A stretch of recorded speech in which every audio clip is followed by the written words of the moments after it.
Right. So my name is Sadiq. I'm a product manager at a fintech as well. And favorite meal, you know what? Even if she wasn't here, I would say my mum's chicken curry for sure, with pumpkin to be specific.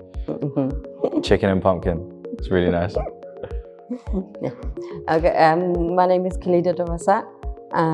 I work as a property administrator part-time, and my favorite meal, I don't know, because I love food. I don't think I've got a favorite. I'll eat anything as long as spicy food. Yeah, because I hate bland food. I think, bland food. I would have to add some more spice to it. Yeah, true. Yeah, it's true. Okay, earliest memory is young kids in the UK will know that there were these things called like match attacks, like they're football cards, right? And and they were, those who know will know. They were 35p a pack, and there were like 7 cards in a pack. But obviously, you needed money to buy a pack. So I remember after school, every day I would ask my mum, and she remembers, look, yes, let me get a pack of match attacks. And that's when like the idea of money came, okay, yes, like I can get something in exchange for the thing that's in my mum's purse.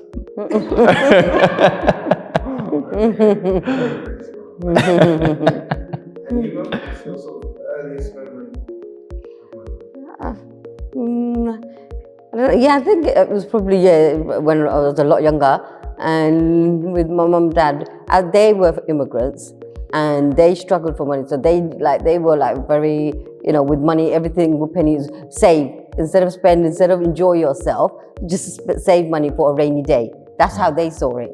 But I think my mindset is a lot different. I want to save as well, obviously for a rainy day, but I want to enjoy myself as well. So it's like I try to balance, which probably I'm not the best at.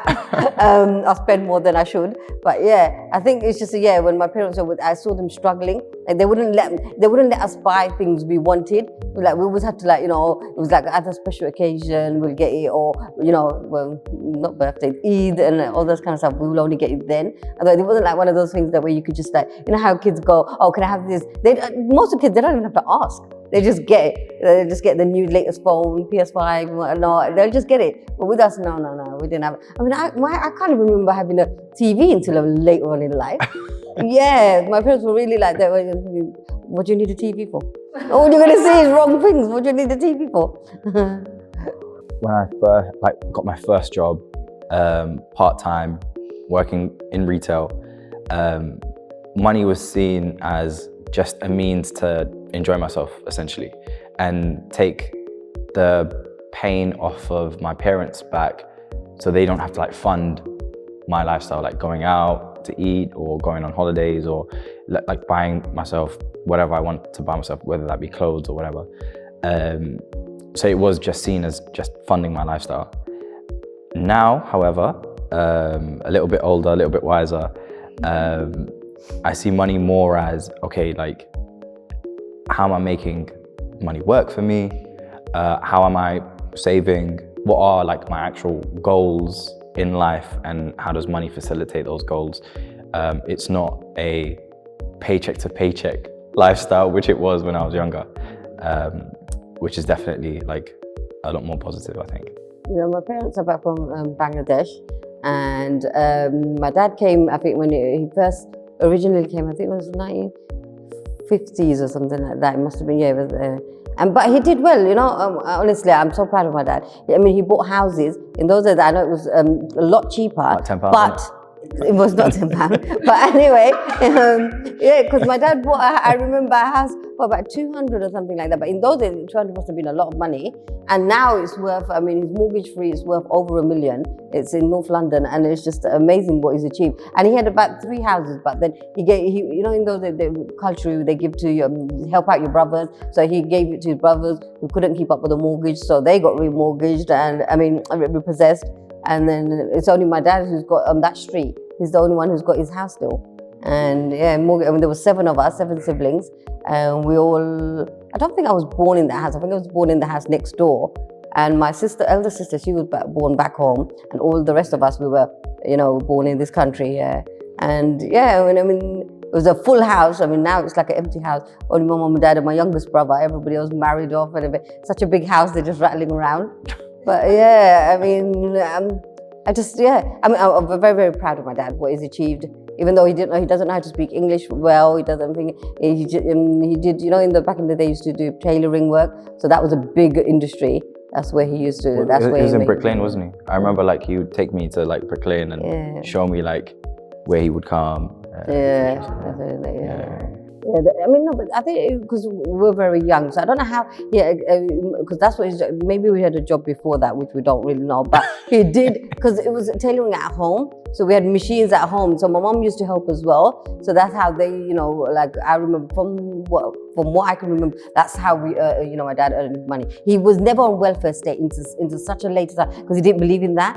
He wouldn't go. He would think, no, I'm not gonna. It was like embarrassing to go and get on the, get asked for benefits and that. I remember so well. We never had any kind of benefits until it was such a later on in that. I think way after I got married, when my dad had, we forced him that now you can't work. You're too old. You need some kind of income. And then we sort of got him into benefits, and he realized, yeah, there is help out there. But I don't know, he was proud, or I'm not sure why he just had that thing where he wouldn't go to benefits. I mean, Islam always it teaches us not to just fritter away money, which I'm not that good at. But anyway, I'm trying.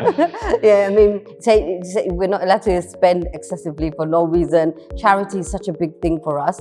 I mean, as much as I can, I try to give charity, especially every Friday. But especially and with Islam, we're not allowed to. Interest is haram for us, so we try to avoid that as much as possible. Even I do have a credit card, but I would always pay it off monthly. I would never try to. I don't think I ever have where I would have to pay interest. So yeah, so I would always just pay off where we don't incur any kind of interest charges or anything like that. The only thing I think we should probably mortgage, but then there is such a big leeway about that.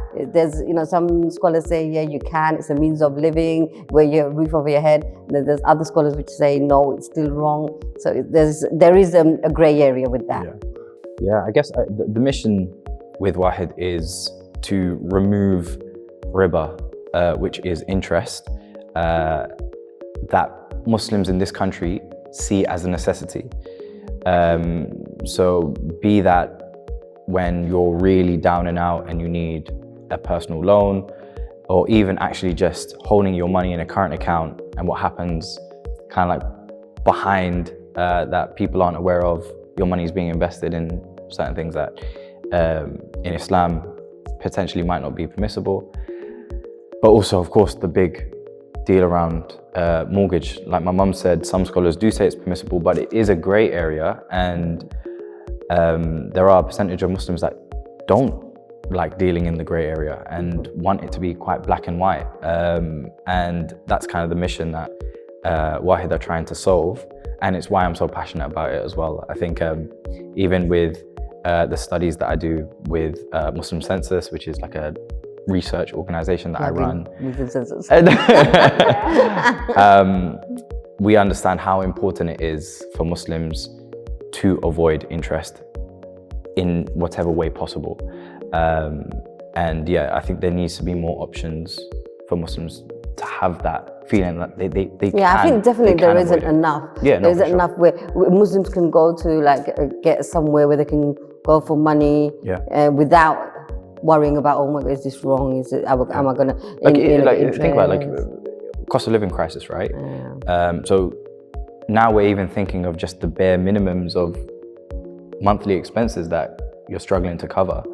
But even if we weren't in such a harsh time right now, think about, maybe you just need that cash injection to buy a car, or spend money on your daughter's wedding, or whatever it is, right?